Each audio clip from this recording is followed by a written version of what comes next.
This video tutorial I will explain drop database statement.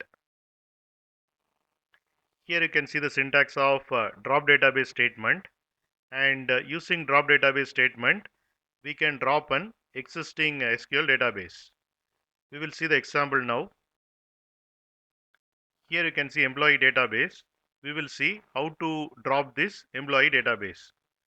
Using show databases command, we can see the list of databases which are existing in MySQL database.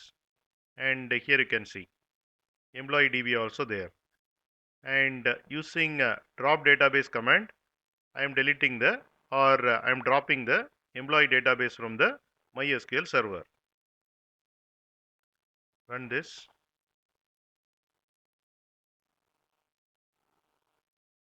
Refresh, and here you can see employee database is dropped. Run this show databases command, and here also you can see employee database is not there, which has dropped.